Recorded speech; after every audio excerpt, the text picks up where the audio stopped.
네, 안녕하세요, 여러분. 작가가 되는 시간 이제 소설 창작 클래스를 맡게 된 박강산이라고 합니다.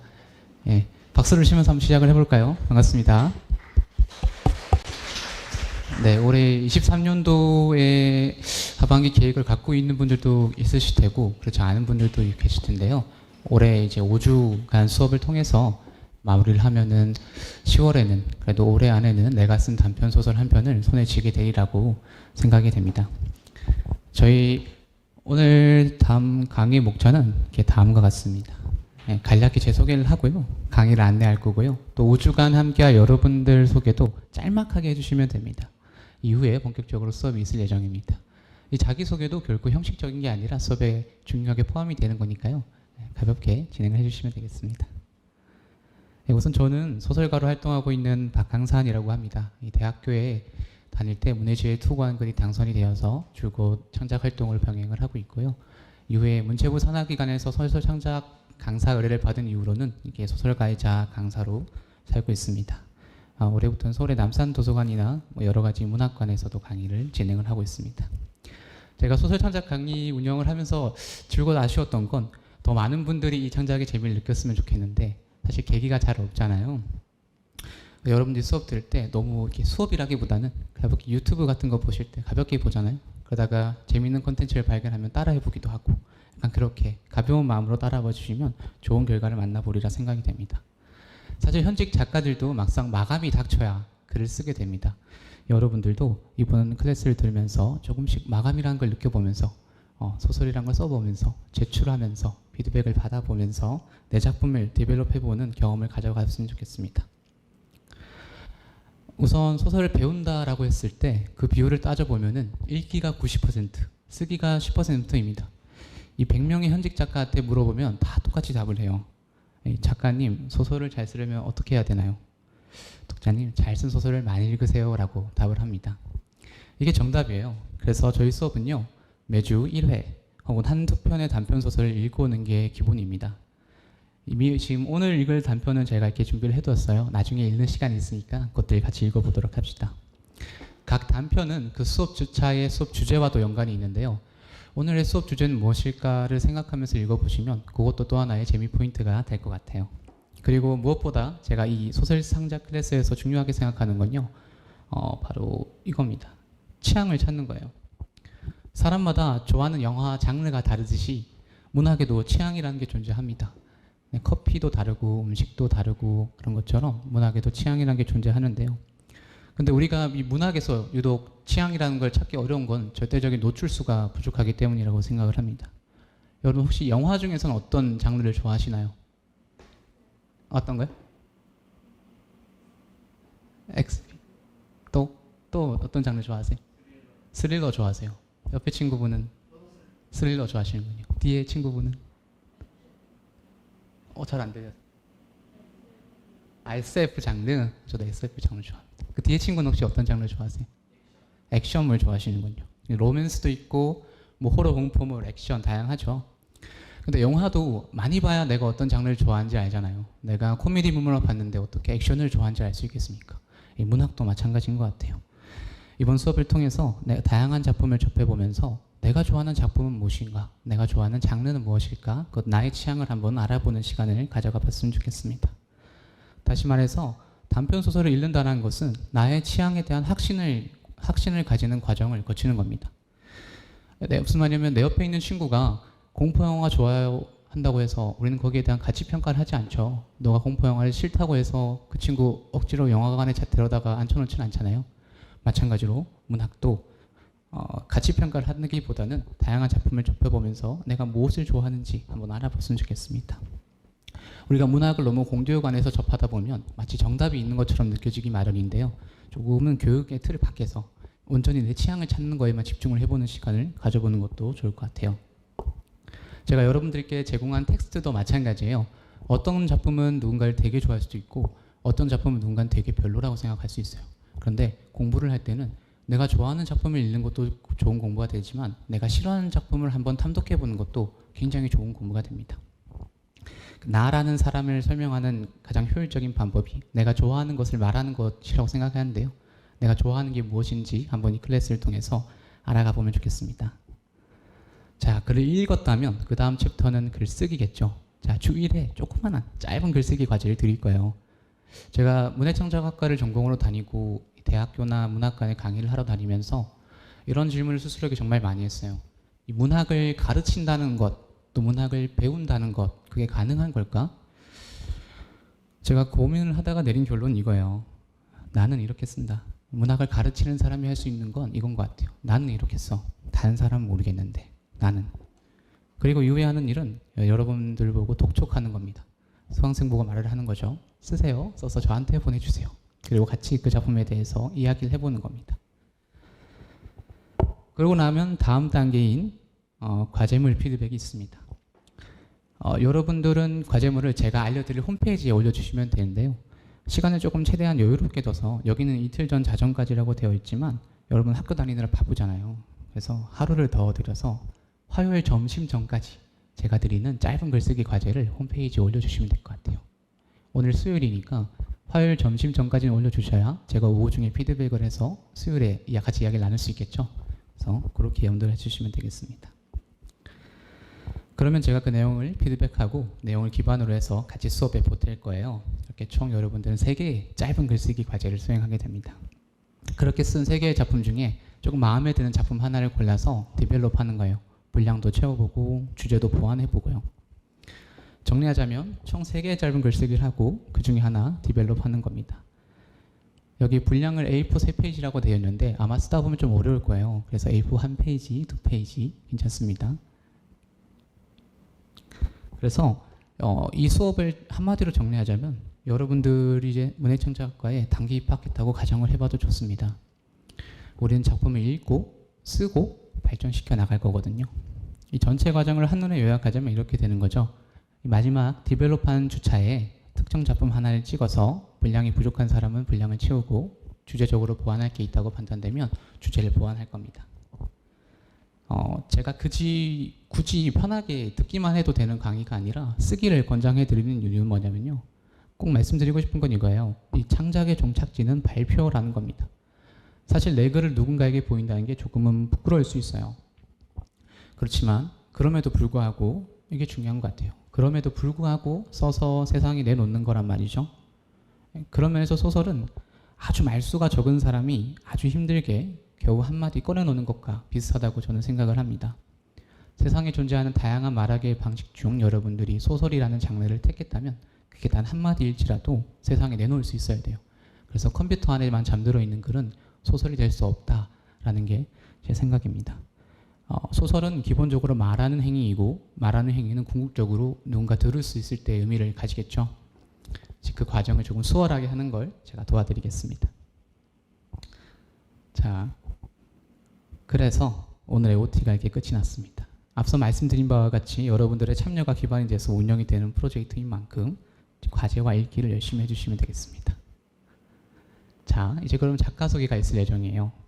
사실 이 자기소개도 수업의 상당 부분 포함이 된다고 말씀을 드렸습니다.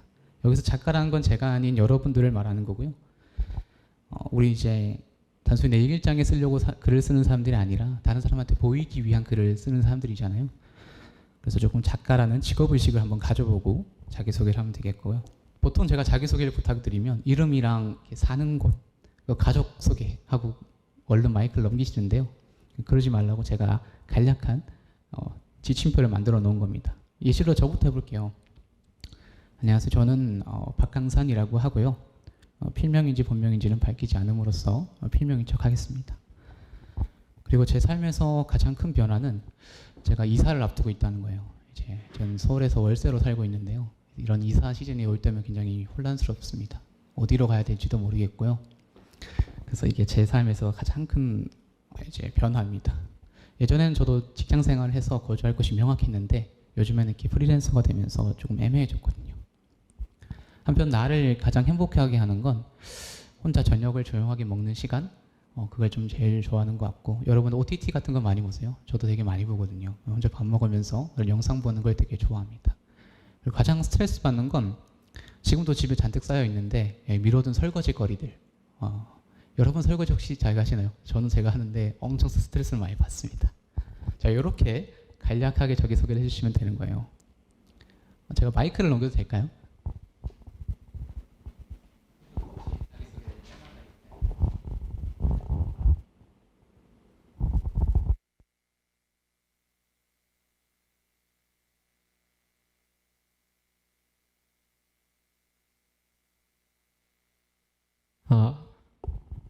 저는 최근 제 삶에서 가장 큰 변화는 아무래도 학교에서 시험이 생겼다는 게 가장 큰 변화고, 저를 가장 행복하게 하는 것은 할 일을 다 끝내고 주어진 쉬는 시간, 그리고 저에게 가장 스트레스를 주는 것은 아무래도 공부가.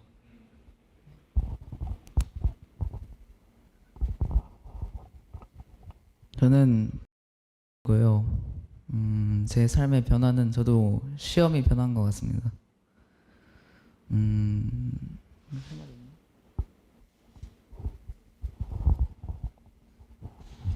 저는 최근에 제 삶의 가장 큰 변화는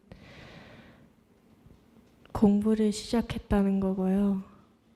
행복하게 해주는 건 친구들과 카톡을 할 때고요. 스트레스는 공부가 줘요. 제 이름은 최근에 제 삶의 가장 큰 변화는 제가 하고 싶은 게 명확하게 생겼다는 거고, 저를 가장 행복하게 하는 것은 그냥 평화롭게 지내는 걸 행복하게 하는 것 같고, 제가 가장 스트레스 주는 건 좀 뭔가에 억제돼서 사는 걸 좀 스트레스를 받는 것 같습니다.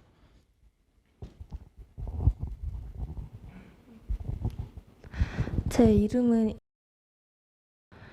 최근 제 삶에서 가장 큰 변화는 제 꿈을 찾아가지고 꿈에 대해서 노력을 하고 있다는 점이고요. 가장 행복하게 하는 것은 인간관계인 것 같고, 가장 행복한 만큼 가장 스트레스를 주는 것도 인간관계라고 생각합니다.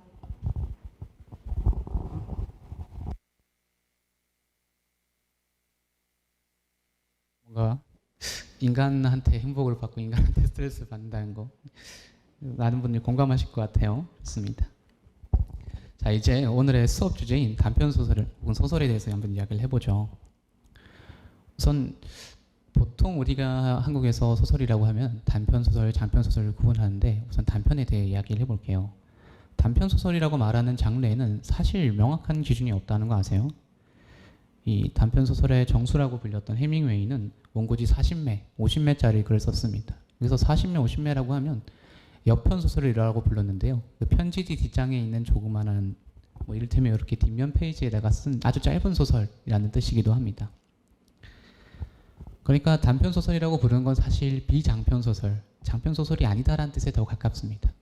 그렇지만 이건 조금 광범위한 기준이고요. 우리 문단에서의 단편 소설의 기준은 형식적 측면에서는 원고지 70매, 80매에 이르는 글을 단편이라고 부릅니다. 여기서 원고지 매수라는 표현 때문에 많이들 헷갈리시는데요. 원고지 10매가 A4 보통 한 장이에요. 그래서 여러분들 아마 공고를 어딘가에 내가 쓴 작품을 내고 싶을 때 원고지 7, 80매 내세요 하는데, 그건 A4 7장, 8장 정도를 말하는 거예요. 근데 왜 우리는 단편 소설은 원고지 7, 80매라는 암묵적인 룰이 생겼을까요? 그건 이 공모 형식으로 운영이 되는 문단의 구조에 상당 부분 기인을 하고 있는데요. 우리는 전통적으로 신춘문예라는 작가 등용문의 영향력이 강합니다. 여러분 신춘문예라고 들어보셨어요? 신춘문예를 좀 안다? 처음 들어보세요? 보니까 아는데 모르는 척하고 있는 것 같은데 그러니까 신춘문예는 1월 1일 여러분들 잘 알고 있는 신문사에서 주최를 하는 공고예요. 그래서 당선이 되면 1월 1일 신문 1면에 실리는 거예요. 아주 전통적으로는 이제 영광스러운 지면인데요. 그런 글을 공모하게 되는 과정에서 불량인 규격이 생기고 정형화되는 겁니다. 한편 이제 신춘문예 이야기가 나온 김에 말씀을 드리자면, 내가 꾸준히 작품을 쓰어 나갈 거라면 문해지를 통해서 등단하는 방법도 있습니다. 신춘문예는 아까 말씀드렸다시피 신문사를 통해 등단하는 거고요. 문해지 등단 같은 경우는 여러분들 잘 알고 있는 출판사 있죠. 유명한 출판사들 많은데요. 그런 출판사들에서 운영하는 공모를 통해서 내 지면을 발표하는 걸 문해지 등단이라고 합니다. 최근에는 비교적 좀 젊은 그리고 어린 친구들 같은 경우는 문해지 쪽을 많이 선호하는 것 같아요. 그래서 아무래도 좀 작품을 좀 꾸준히 발표할 수 있는 창구를 제공하다 보니까 문해지 쪽을 선호하는 게 있는 것 같습니다. 다시 형식의 이야기로 돌아왔어요. 근데 그러면 단순히 공모에 용이하다는 이유 하나만으로 많은 신문사들 또 많은 출판사들이 이 7, 80매라는 분량을 고집을 할까요? 그건 아니겠죠. 이 단편 소설이란 장르는 7, 80매라는 짧은 분량 안에서 내용적으로 얼마나 압축적으로 우리의 삶을 잘 드러내느냐가 핵심이에요. 다시 말해서 내용적으로 단편의 미학을 만들어내는 데 집중해야 한다는 거죠. 근데 많은 소설 창작 입문자들이 이걸 놓치고 분량에만 집중을 합니다. 제가 앞으로 여러분들한테 계속 강조를 드릴 텐데요. 지금 여러분들이 집중해야 되는 건 분량이 아니라 사건이에요. 여러분들은 분량이 아주 짧더라도 하나의 사건을 만들어내는 데 집중을 하셔야 돼요. 소위 초단편 소설이어도 좋습니다. 중요한 건 그 스토리 안에 분명한 사건이 있어야 된다는 거예요. 생각해보세요. 여러분들이 어제 본 드라마의 내용을 친구한테 요약을 한다고 가정을 해보는 거예요. 친구가 물어보겠죠. 그래서 어제 본 그 드라마 내용이 어떻게 됐는데? 라고. 그러고는 여러분들은 그 소설을 드라마에서 핵심이 되는 사건을 주로 이야기를 하게 될 거예요. 왜냐하면 그 사건이 곧 내용이니까요. 우리가 소설의 요소들에 관해 이야기할 때 흔히 말하는 게 있죠. 뭐가 있나요? 바로 인물, 사건, 배경이 있는데요. 그 중에서 중요한 건 단연 사건입니다. 왜냐하면 사건 안에 인물과 배경이 모두 들어가 있기 때문입니다. 사건 안에 모든 게 들어가 있다. 이게 무슨 내용인지를 오늘 알아보는 게 주요한 주제이기도 합니다. 이 미국 작가인 실비아 플랫은 이렇게 말을 했어요. 인생의 모든 것은 글로 옮길 수 있다. 제가 아까 제 소개를 할 때 제 삶에서 가장 큰 변화가 무엇이라고 했는지 기억하시나요? 무엇이라고 했죠? 맞아요. 이사를 앞두고 있다는 게 가장 큰 변화라고 했어요. 그것도 하나의 소설적인 사건이 될 수 있는 거예요. 만약에 제가 최근에 나의 삶에 관한 소설을 쓴다면 저는 이사에 집중을 하겠어요. 왜? 20대 후반에 지방에서 상경한 한 청년이 겪고 있는 삶의 모습들 혹은 그 청년이 가지고 있는 문제점들을 단면적으로 압축해서 보여줄 수 있다고 생각하기 때문인데요. 제가 뭐 일자리가 안정적이거나 거주지, 수입이 안정적이었다면 이렇게 자주 이사를 다닐 필요가 없겠죠. 그래서 제가 소설을 쓴다면 이사하는 날 그 하루 동안의 소설을 쓸 것 같아요. 자연스럽게 나라는 인물에 대해서 쓰게 되겠죠. 또 그 인물이 가지고 있는 고민거리가 드러날 수도 있을 것이고 그 인물이 어디에 사는지 어떤 시간대에 사는지 자연스럽게 드러나게 될 거예요. 그죠? 보세요. 이사라는 아주 단순한 사건 안에도 이미 인물이 사는 곳, 장소, 시간을 뜻하는 배경, 심지어 주제까지도 녹아나 있습니다. 그렇기 때문에 사건에 집중하자라는 말이 조금은 이해가 되실 거예요. 제가 굳이 실비아 플랫의 말을 인용한 이유는 여러분들도 다 자기소개 해주셨잖아요. 나의 삶에서 가장 큰 변화가 무엇인지 잘 인지하고 있고 그것들 모두가 이미 소설로 변화할 수 있는 소중한 요소라는 걸 말씀을 드리고 싶어서였어요.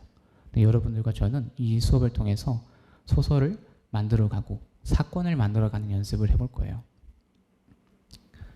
사람들은 일반적으로 그렇게 말을 합니다. 이 수필은 사실적, 실제, 경험의 글이고 소설은 허구적, 상상력의 글이다 라고. 근데 정말 그런가요? 사실 소설 중에서도 실제 사실에 기반한 창작글이 굉장히 많습니다. 여러분들 교과서에서 이제 공부를 하다 보면 그 작가의 삶 같은 것들을 보게 되잖아요. 근데 그러고 보면 이 작가의 삶과 소설이 상당히 닮아있다는 걸 느낀 적이 몇 번 있을 거예요. 우리나라에서는 노벨상 수상자로 최근에서야 좀 알려진 알렉시 예비치 같은 작가들도 논픽션, 수필 장르의 저자라고는 하지만 사실은 이 소설, 자기 삶을 많이 녹여낸 글을 쓰거든요. 사실 그렇기 때문에 이 장르의 구분이 굉장히 모호하다는 겁니다. 제가 대부분 글 쓰는 강의를 많이 하다 보면은 인생에서 처음 쓴 글을 제일 잘 쓸 때가 많아요. 왜냐하면 대부분 잘 모르니까 자기 삶을 녹여내서 쓰거든요. 근데 거기서 나는 디테일들이나 입체감들이 소설을 잘 만들어주는 거예요. 자, 조금 더 단편 소설에 대해서 깊게 이야기하기 위해서는 역시 읽어보는 게 최선입니다. 제가 이거 다들 하나씩 들고 계신가요? 투게라는 작품인데요. 이 투게라는 작품의 내용은 무엇인가요? 내용은 다카시라는 인물이 아버지로부터 투게로 길러질 병아리를 받으면서 발생하게 되는 일련의 사건들이죠. 요 한 문장으로 요약되는 내용을 한번 되짚어 보면 좋아요. 아버지로부터 투게로 길러질 병아리를 받으면서 발생하게 되는 일련의 사건들. 우리가 사건이라고 표현할 때 있어서는 일상적인 이야기를 사건이라고 표현하지 않죠. 주로 어떤 것들이에요? 변화죠, 변화. 내 일상 속에 자그마한 변화가 생길 때 그걸 사건이라고 부를 수 있어요. 이 다카시의 일상적인 삶에 병아리가 들어오면서부터 발생하게 되는 사건들, 병아리가 들어오면서부터 소설이 시작이 되죠. 자, 언제 소설이 시작이 되는가? 언제 일상에서 사건이 시작이 되는가? 근데 그런 것들을 좀 눈여겨서 보면은 좋을 것 같습니다. 이 작가의 이름은 메도르마 슌이라는 작가입니다. 이 사람을 두고 잘 아는, 조금 아는 사람들은 일본 작가라고 표현하고요. 근데 이 사람의 작품 세계에 대해서 조금 더 많이 알고 있는 사람은 그를 두고 절대 일본 작가라고 표현하진 않고 오키나와 작가라고 합니다. 일본의 오키나와라는 지역이 있죠. 섬인데요. 그만큼 이 오키나와라는 지역의 특수성에 천착을 해서 작품 활동을 이어나가고 있는 작가입니다. 오키나와는 지역적으로는 이 일본 본토랑 많이 다르죠. 일단 많이 멀리 떨어져 있고, 굳이 비교한다면 우리나라는 제주도랑 비슷하죠. 이 본토랑 멀리 떨어져 있고, 과거엔 심지어 엄밀히 국가도 달랐고요. 또 이 본토인들에 의해서 서민구 상당수가 학살을 당한 쓰라린 경험도 동일합니다. 이 제주에 4.3 사건이 있었다면 오키나와나 태평양 전쟁 당시에 일본 본토인들이 이 미군에 대항을 하면서 오키나와인들을 이렇게 방패막이로 썼던 쓰라린 경험이 있습니다. 제가 이 소설을 여러분들한테 보여드린 첫 번째 이유는 역시 사건에 대해서 이야기하기 위해서입니다. 제가 앞서 오키나와에 대해서 짤막히 말씀을 드렸는데 이 소설의 그런 역사적 배경들이 직접적으로 드러나던가요? 네, 아니죠. 이런 배경 지식을 알고 보면 조금 보이는 게 있을지언정, 이런 배경 지식이 있으면 아, 그래서 그런 분위기가 감지되었구나, 또 위계, 권력 이런 것들이 감지되었구나라는 게 있을지언정 그런 역사적 스토리를 전면적으로 내세우지는 않습니다. 단지 한 소년의 이야기, 그것도 시간적으로 굉장히 짧죠. 병아리가 닭이 되는 시간입니다. 따지고 보면 병아리가 커가는 모습 혹시 본 적 있어요? 저는 시골에서 자라가지고 병아리를 많이 키웠는데 병아리가 닭이 금방 되거든요. 정말 빨리 자라요. 이 단편 소설은 주로 기나긴 시간대를 다루거나 거대한 주제, 거대한 담론을 다루지는 않습니다. 하나의 사건을 통해서 그 담론을 은은하게 비출 뿐이에요.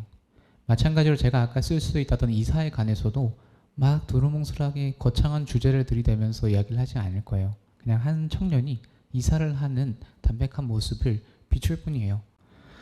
어떤 한 청년이 이사를 하는 모습을 통해서 드러낼 수 있는 주제들이 있겠죠. 제가 써놨지만 말하되 말하지 않는 이 포인트를 소설을 쓸 때 잘 생각하면 좋습니다. 때로는 독자에게 전달하고픈 내용이 너무 강할 때 독자는 피로감과 부담감을 느낍니다. 내가 다루고자 하는 주제가 있을 때 이 주제를 어떻게 은은하게 비춰낼 것인가, 요걸 한번 작품을 쓰실 때 작가의 몫이라고 생각하고 고려를 하면 좋겠습니다.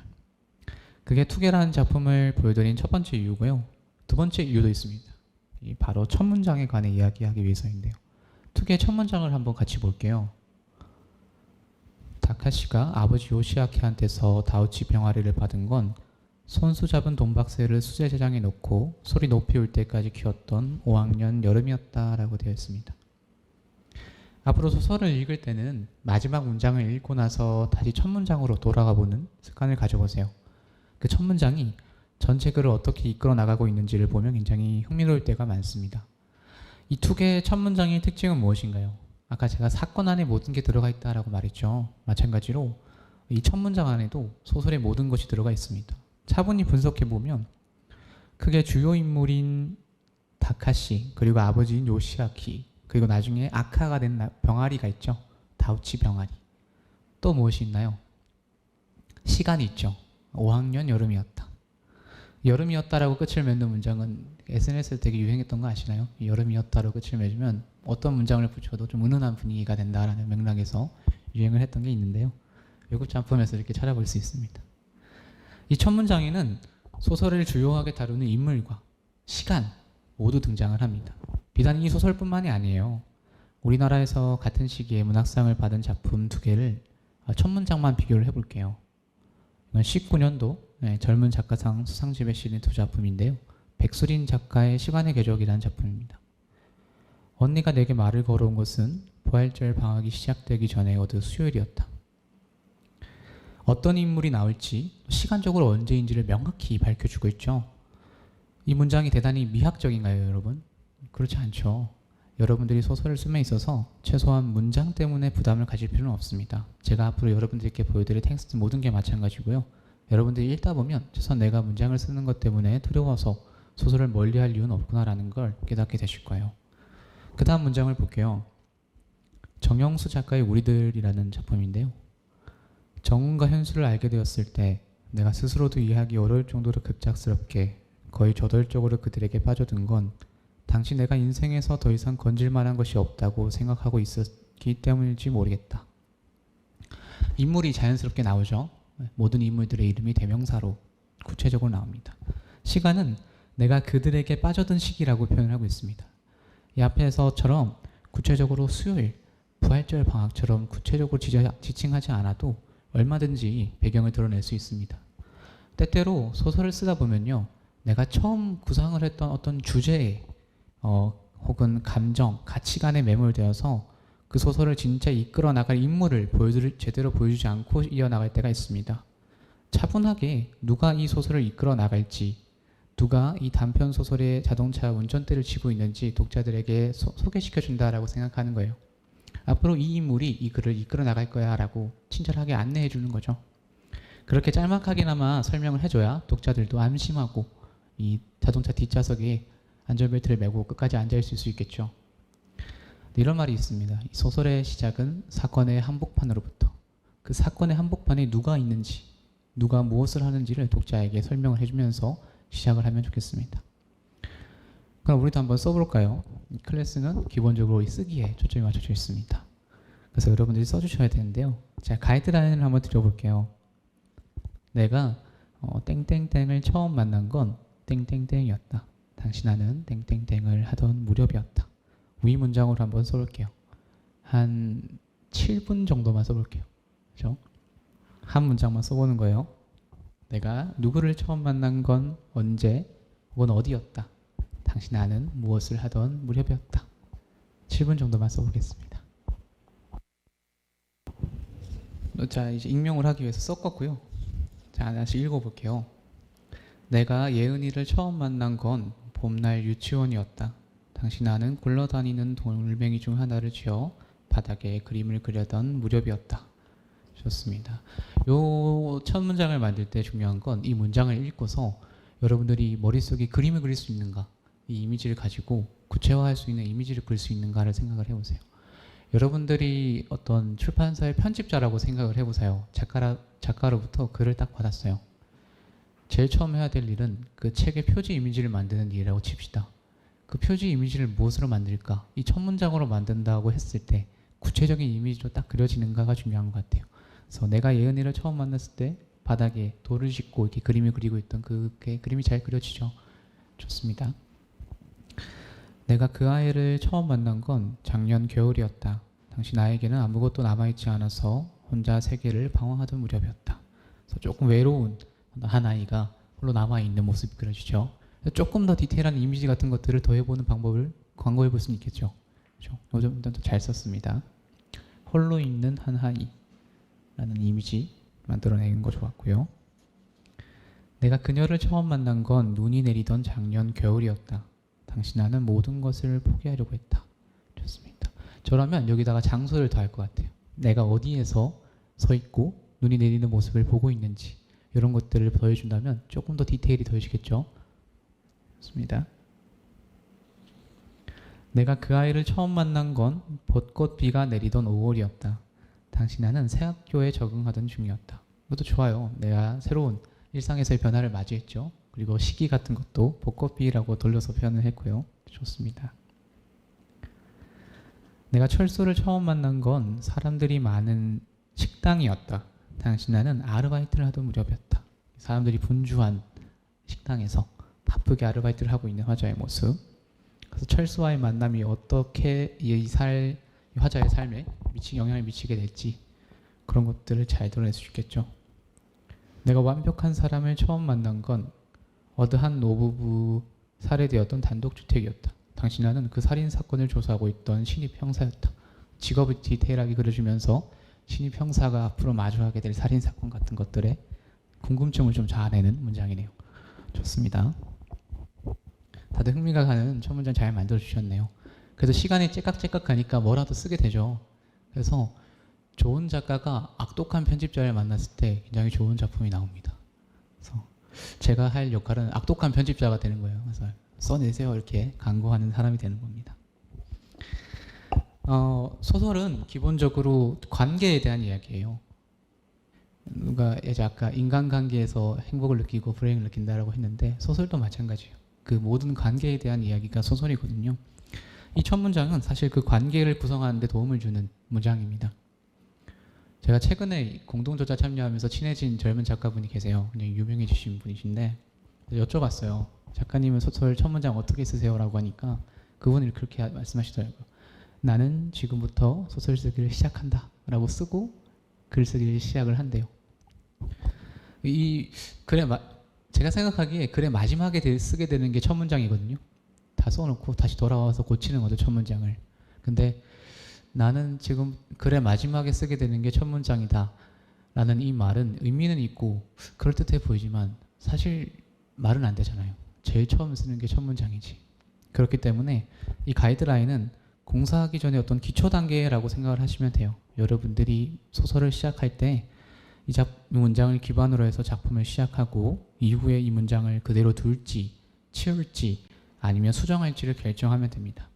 다만 이렇게 주춧돌을 쌓고 나면 다른 사람이 아니라 저자 그 자신이 내 작품에 대한 이해도를 확 높이고 시작을 할 수 있어요. 내 소설엔 누가 등장을 하지? 그 인물은 무엇을 하는 사람이지? 내 소설은 어느 배경을 시점으로 하고 있지? 이걸 명확하게 하고 시작을 하고 있습니다. 그래서 여러분들이 쓰신 이 문장의 구성을 좀 전략적으로 기술적으로 말을 하자면 이거는 전조에 해당을 합니다. 전조라는 건 뭐냐면 앞으로 닥칠 문제, 이 인물에게 다가올 문제 혹은 이 인물에게 다가온 인물이 이 소설에서 아주 큰 영향을 미친다라는 걸 독자에게 과감없이 드러내는 거예요. 잘 봐. 이 이름들 잘 봐. 라고 말하는 거죠. 철수, 그죠? 노부부의 사건들. 이 아까 투개에 나왔던 그 인물들과 다우치 병아리. 얘네가 이 소설을 관통하는 메시지가 될 거야. 주요한 캐릭터가 될 거야. 잘 봐. 독자에게 전조, 과감없이 드러내는 방식입니다. 그 외에도 다양한 전략들이 있는데 오늘 몇 가지 예시를 통해서 한번 간략히 훑어보려고 해요. 따라서 대부분의 좋은 글은 명사, 동사로 이루어진다라는 걸 기억을 하면 좋겠습니다. 앞서서 우리가 구체성을 가진 명사가 가진 힘을 같이 보았듯이요. 그런데 한편으론 이렇게 질문할 수도 있어요. 우리가 실습한 것도 그렇고 예시로 든 문장들도 다 그런데 그럼 모든 문장은 인물로, 사람으로 꼭 시작을 해야 되나요? 소설은? 네, 그렇지는 않습니다. 배경으로 소설을 시작을 하셔도 되는데요. 주의해야 되는 건 당연한 이야기지만 그 배경이 소설의 사건과 갈등에서 주요한 역할을 해야 되고 작가는 이 사실을 충분히 독자에게 암시할 수 있어야 된다는 거예요. 말이 어렵죠. 한번 이 문장을 볼게요. 버지니아주 서부의 산맥은 보랏빛이 도는 언덕 그리고 치그러 뒤덮인 산비탈로 이루어져 있다. 언뜻 보면 위 문장도 상당히 준수하게 작성된 것으로 보입니다. 하지만 장소를 수동적으로 있는 그대로 묘사한 게 아니라 사건의 계기가 보이도록 장면의 의미를 부여하자고 했어요. 버지니아주 서부의 산맥은 중심지역 흙 바로 아래 단단한 이파나미 깔려 있어서 어떤 농작물도 키울 수 없다. 두 문장의 차이를 느끼실 수 있어요? 배경을 첫 문장으로 등장시킬 때는 있는 그대로 묘사하지 않고 사건의 계기가 보이도록 장면의 의미를 부여한다 했습니다. 아래 문장을 기반으로 설명을 드리자면 흙 바로 안에 이파남이 깔려 있어서 이곳에서는 어떤 것도 키울 수 없다라는 이 표현은 이것 버지니아주 서부에 살고 있는 인물의 삶이 궁핍하거나 궁핍했을 거라는 걸 직접 간접적으로 안내해주고 있는 역할을 하죠. 그런 면에서 수동적으로 있는 그대로 묘사하는 위 문장보다는 아래 문장이 첫 문장으로선 더 큰 의미를 가진다고 할 수 있습니다. 근데 그런가 하면 여러분들도 작품을 읽다 보면 드라마를 보다 보면 요즘엔 이런 게 많아요. 어떤 거냐면 이미 사건은 벌어졌어요. 이미 모든 사건이 벌어진 후에 주인공이 등장을 하는 거예요. 이런 식으로요. 내가 그곳에 도착했을 때 그들은 이번에도 사자를 뒷마당에 묻고 있었다. 브라우팅건의 정원이 필요한 이유라는 단편인데요. 이 문장에서 독자의 시선을 잡아 끄는 건 어떤 표현인가요? 이번에도죠. 독자가 다음 문장을 읽게 만드는 건 한 구절 이번에도 때문입니다. 적어도 제 고향인 경남 창원에서는 이 사자를 뒷마당에 묻는 게 흔한 일은 아니거든요. 그래서 이번에도라고 이야기를 하시면서 모든 사건이 끝난 이후에 소설을 시작할 수도 있습니다. 제가 지금까지 쭉 나열한 이 첫 문장들을 꼭 외울 필요는 없어요. 중요한 건 뭐냐면 이 문장들을 통해 깨달아야 되는 건 딱 하나예요. 질문을 유도하는 첫 문장을 쓰자. 독자가 궁금해하도록 첫 문장을 쓰자. 아니 왜 사자를 묻는 거야? 하필 뒷마당에? 그것도 반복적으로? 그런 면에서 좋은 소설의 대부분은 마치 추리 소설을 읽는 것 같은 재미를 주기도 합니다. 적재적소에 미스테리를 던질 수 있는 작가가 되어야 된다는 거예요. 그리고 또 어떤 공통점이 있나요? 모두 다 공경에 관한 거라시는 거예요. 제가 보여드린 모든 첫 문장들 중에 그저 아무 일도 일어나지 않을 것 같은 평범한 일들은 없습니다. 어떤 변화, 수동적이지 않고 아무 일도 일어나지 않을 것 같은 그런 문장은 없습니다. 최종 목적지에 닿으려면 미지의 세계를 또 울퉁불퉁한 흙길을 헤쳐나가야 되는데요. 그러려면 이렇게 첫 문장을 만들 때부터 독자에게 질문을 건네는 방법이 가장 효율적이겠습니다. 이 다음은 숙제입니다. 숙제라고 하면 이제 가슴이 답답해지는 분들이 있는데요. 저도 잘 알고 있습니다. 하지만 기본적으로 글쓰기는 이 답답한 가슴에 맞서 싸우면서 엉덩이를 붙이고 하는 거예요. 답답하겠지만 그게 잘하고 있다는 거예요. 숙제의 주제는 뭐냐면 우리가 읽은 두 개의 키워드와도 관계가 있는데요. 저는 이 두 개라는 작품의 키워드를 꼽는다면 성장이라고 표현하고 싶습니다. 여러분에게 성장이라는 단어는 어떻게 들리시나요? 사실 이 성장이라는 건 꼭 플러스적인 요소만 있는 건 아니라고 생각해요. 때때로는 우리는 무엇인가를 얻거나 성취했을 때보다 잃거나 실패했을 때 더 성장하기도 하는데요. 그게 우리가 누군가의 실패 이야기에 좀 격려의 시선을 보내게 되는 이유기도 할 거예요. 주인공인 다카시도 소설 속에서 소중한 것을 잃게 되죠. 그렇게 본인이 좋든 싫든 이 세상의 냉정한 진면모를 알게 되고 한 단계 더 성장을 하게 됩니다. 그래서 이번 주의 주제도 성장이고요. A4 3장은 최대예요, 최대. 여러분 한 페이지, 두 페이지로 쓰셔도 됩니다. 그렇죠? 그리고 이 수업은 기본적으로 무슨 수업이다? 소설 수업입니다. 이 글 안에 꼭 팩트만 실릴 이유가 전혀 없습니다. 아셨죠?